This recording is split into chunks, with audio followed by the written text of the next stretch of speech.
Olá, boa noite. Seja bem-vindo ao Jornal da Record.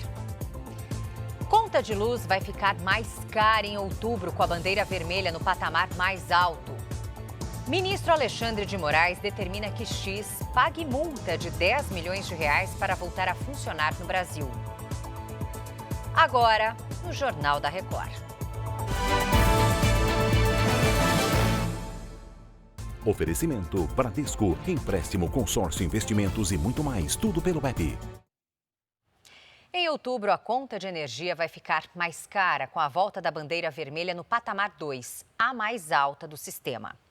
O Yuri Ascar está ao vivo em Brasília. Yuri, boa noite. Conta pra gente qual vai ser o impacto da conta de luz.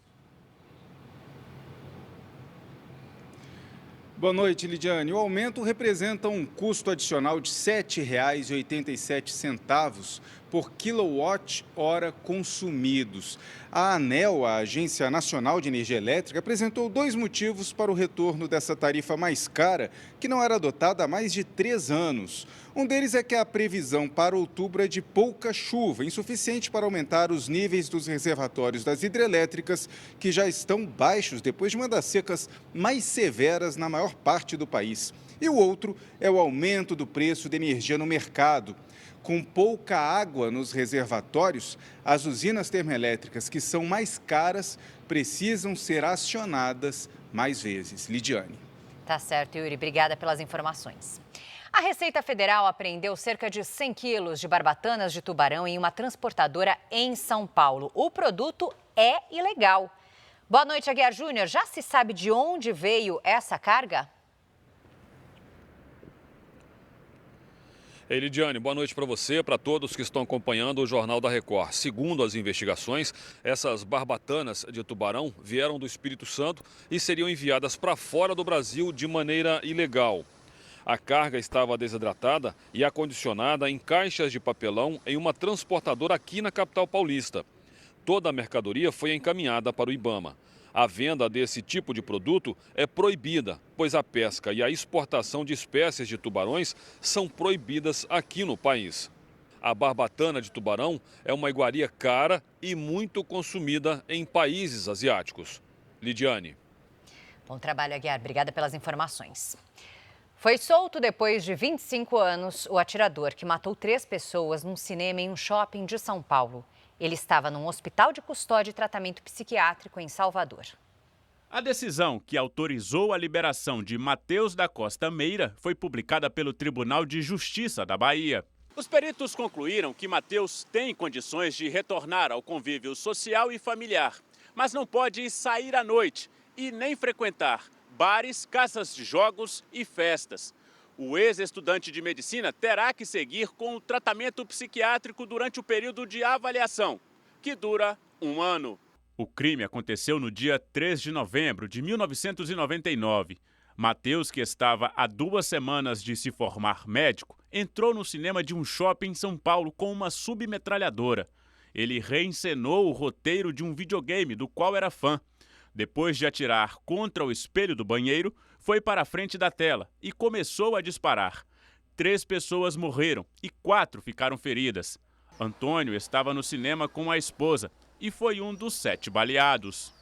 Ela falou assim, minha esposa, abaixa, abaixa. Eu falei, não, isso deve ser aquelas performances. Na primeira vez que ele atirou, não me atingiu, mas eu vi que ele realmente eram tiros. Já na segunda vez ele já me atingiu e na terceira vez novamente levei mais um tiro. Matheus foi condenado a 48 anos de prisão e foi transferido para um presídio de Salvador. Em 2011, um laudo médico apontou que ele tinha esquizofrenia. Este jurista explica que, por causa deste laudo, Matheus deixou de cumprir a pena inicial e passou a seguir medidas de segurança, internado num hospital psiquiátrico. A partir do momento que cessa a periculosidade antes do cumprimento total dessa medida de segurança, ele realmente vai para a desinternação, tratamento ambulatorial e para a sua residência. A decisão da Justiça de soltar Matheus é polêmica. A periculosidade desses indivíduos jamais cessa. Ele cumpriu uma pena, foi pequeno ou grande, eu acho que a Justiça determinou que foi o suficiente.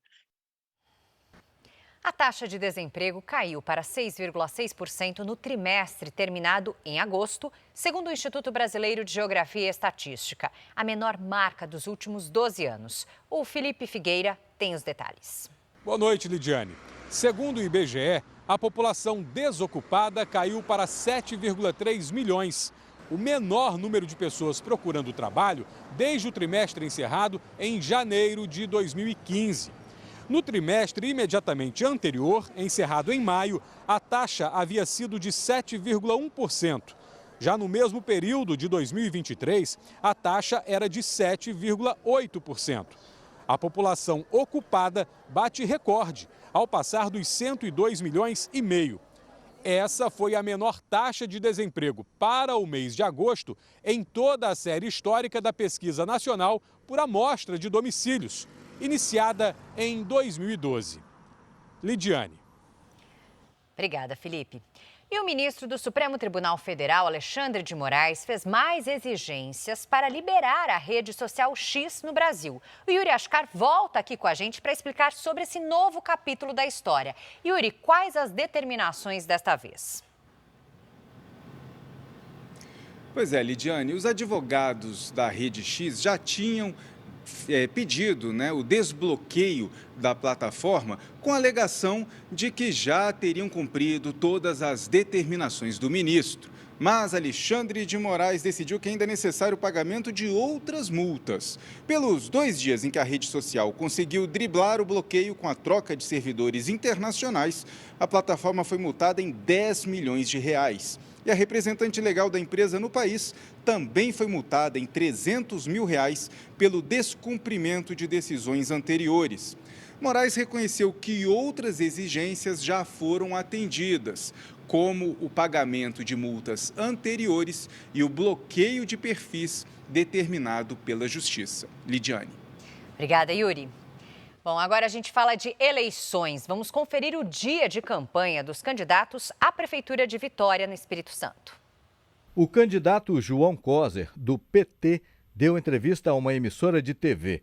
Ele prometeu melhorar a mobilidade urbana na saída norte da cidade. Temos vários projetos na área de mobilidade, um na área mais altas da cidade, mas temos uma via expressa saindo da Praia de Camburi, indo no sentido da Serra, para liberarmos a Norte-Sul para o bairro Jardim Camburi, que é o maior bairro da cidade, superior a 66 cidades do estado do Espírito Santo. Prefeito e candidato à reeleição Lorenzo Pasolini, do Republicanos, fez caminhada na orla, em uma região de pescadores.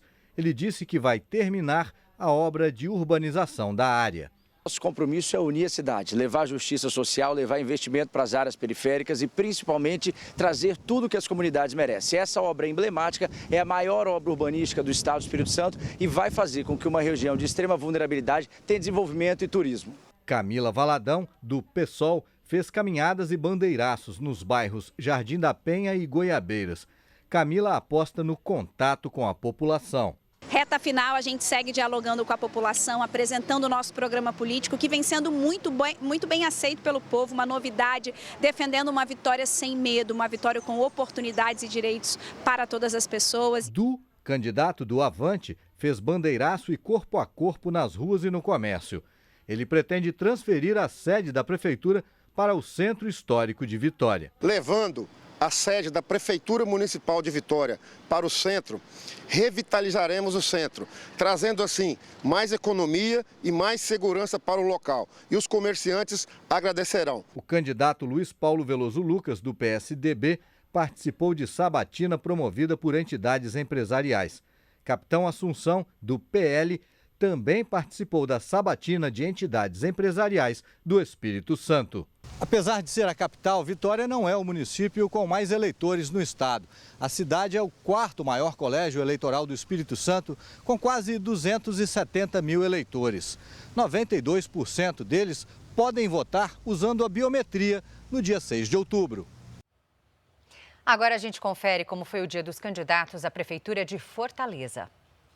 Pela manhã, capitão Wagner do União Brasil distribuiu material de campanha no bairro Montese, na região central da capital cearense. Importante mais a agenda de rua, esse contato pessoal acaba aproximando o candidato do eleitor. A gente está muito feliz nessa reta final, a 9 dias da decisão da eleição do seu primeiro turno, dialogar, falar um pouco das nossas propostas na saúde, na segurança. Evandro Leitão, do PT, fez caminhada no bairro do Mondubim e defendeu melhorias para a área da saúde. A maior demanda aqui do Mondubim, sem sombra de dúvida, é a questão da saúde. Aqui o posto de saúde não funciona, faltam médicos, faltam remédios e aqui nós vamos fazer uma forte intervenção, assim como todo em Fortaleza. Técio Nunes, do PSOL, caminhou pelo centro da cidade, distribuiu material de campanha e fez bandeiraço na periferia. Apresentando nossas propostas para Fortaleza, né? A proposta, por exemplo, do aplicativo municipal para os trabalhadores e motoristas de aplicativo, entregadores de app. A gente tem uma ideia de criar um aplicativo municipal para essa categoria. Eduardo Girão, do Novo, também caminhou pelo centro da cidade. Conversou com comerciantes e prometeu revitalizar a região. O candidato à reeleição, José Sarto, do PDT, participou de reunião interna, concedeu entrevista a uma emissora de TV e participou de ato no bairro Janguruçu. André Fernandes, do PL, deu entrevista a uma emissora de TV e visitou os bairros Carlito Pamplona e Barra do Ceará. Zé Batista, do PSTU, se reuniu com operários da construção civil, concedeu entrevista para a emissora de TV e participou de assembleia de servidores do INSS. Chico Malta, do PCB, teve encontro em escola do bairro Monte Castelo e se reuniu com integrantes de movimento feminista. George Lima, do Solidariedade, concedeu entrevistas a veículos de comunicação e caminhou pelo centro da capital. Fortaleza terá ônibus de graça no dia da eleição. A tarifa zero valerá para o transporte público das 5 da manhã às 6 da tarde. Nos destaques internacionais, subiu para 45 o número de mortos após a passagem do furacão Helene no sudeste dos Estados Unidos. Segundo o Centro Nacional de Furacões dos Estados Unidos, Helene atingiu a Flórida como um furacão categoria 4, em uma escala que vai até 5, com ventos de 225 quilômetros por hora. Agora foi rebaixado para a categoria de depressão tropical. O fenômeno alagou bairros e causou deslizamentos de terra. Mais de 4 milhões de casas continuam sem energia elétrica. Este homem e o cachorro foram resgatados pela Guarda Costeira da Flórida. Eles estavam num veleiro à deriva quando a embarcação começou a encher de água após a passagem do Helene. Os dois passam bem. O exército israelense afirma que matou comandantes do Hezbollah num bombardeio ao quartel-general do grupo terrorista em Beirute, no Líbano. O grupo não confirmou a morte dos oficiais. O ataque foi realizado pouco depois do discurso do primeiro-ministro israelense Benjamin Netanyahu na Assembleia Geral das Nações Unidas. Uma sequência de explosões. O bombardeio levantou uma enorme nuvem de poeira na capital libanesa. O porta-voz do exército israelense disse que o ataque tinha como alvo o quartel-general do Hezbollah. Segundo Daniel Hagari, o local foi construído intencionalmente perto das casas de civis. Ainda não se sabe se o chefe da organização, Hassan Nasrallah, estava no local. O Ministério da Saúde do Líbano anunciou a morte de 2 pessoas. Outras 76 ficaram feridas. O primeiro-ministro israelense, Benjamin Netanyahu, acompanhou dos Estados Unidos o ataque contra o quartel-general do grupo terrorista. A operação em Beirute foi realizada pouco tempo depois do discurso de Netanyahu na Assembleia Geral da ONU em Nova York. O premier disse que Israel está vencendo a guerra e voltou a afirmar que o conflito poderia acabar agora, desde que houvesse uma desmilitarização na faixa de Gaza, com a rendição do Hamas e a libertação de todos os reféns sequestrados. O primeiro-ministro ainda afirmou que enquanto o Hezbollah escolher o caminho da guerra, Israel não terá escolha. Não aceitaremos um exército terrorista na nossa fronteira norte capaz de perpetrar outro massacre como o de 7 de outubro, afirmou. Netanyahu também mandou um recado para os iranianos que financiam o Hamas e o Hezbollah. O premier afirmou que não há lugar no Irã que esteja fora do alcance de Israel. Durante a fala de Netanyahu, algumas delegações diplomáticas deixaram a sala em protesto, incluindo a do Brasil. Depois dos ataques, o primeiro-ministro antecipou o retorno a Israel. O chefe da diplomacia americana, Antony Blinken, disse que os Estados Unidos vão tomar todas as medidas necessárias caso haja um ataque contra estruturas do país. Futebol, o técnico Dorival Júnior anunciou a lista de convocados para os próximos jogos da seleção brasileira pelas eliminatórias da Copa do Mundo. Os nomes foram divulgados na sede da CBF no Rio de Janeiro. As principais novidades da lista de Dorival Júnior são o atacante Igor Jesus, do Botafogo, e o lateral Abner, do Lyon. Jogadores já convocados em outras oportunidades voltam à equipe. São eles: Rafinha, do Barcelona, e Gabriel Martinelli, do Arsenal. No ataque, o zagueiro Bremer, da Juventus, e o lateral Wanderson, do Mônaco. A seleção vai enfrentar o Chile no dia 10 de outubro em Santiago. E no dia 15 vai jogar contra o Peru em Brasília. O Brasil ocupa a 5ª posição no grupo das eliminatórias com apenas 10 pontos. Pelos próximos 20 anos, Flamengo e Fluminense serão os responsáveis pela administração do Estádio do Maracanã. O contrato de concessão foi assinado pelo governo do Rio. A cerimônia de assinatura reuniu representantes do governo do estado e os presidentes do Flamengo e do Fluminense. Os clubes já administravam o estádio desde 2019, mas sempre com contratos provisórios. Um dia de grande alegria. Eu acho que é o coroamento de um esforço que vem sendo feito há mais de 5 anos. Ficamos muito felizes mesmo, ao lado de um clube que é nosso adversário no campo, mas que ao longo desses últimos 5 anos se tornou um grande parceiro fora dele. Juntos, Flamengo e Fluminense ofereceram a maior proposta pela gestão do complexo do Maracanã. Vão ser pagos R$20 milhões por ano, num contrato de 2 décadas. O edital prevê que até o fim da concessão, os clubes façam investimentos de R$186 milhões no Maracanã e no Maracanãzinho. Entre as obras estão reparos na cobertura e no sistema de iluminação. Mas a construção de um estádio próprio do Flamengo, prevista para 2029, levantou dúvidas sobre a manutenção do contrato até o fim. Até aqui, em 5 anos, tudo que Flamengo e Fluminense se comprometeram e assinaram, cumpriram 100%. Eu não tenho por que nem desconfiar que isso não será cumprido. Este foi o Jornal da Record. Ouça essa e as outras edições dos boletins JR 24 horas, agora também nas plataformas de áudio. Outras informações no Fala Brasil, edição de sábado às 7h30 da manhã. Você fica agora com o Fala que eu te escuto. Boa noite.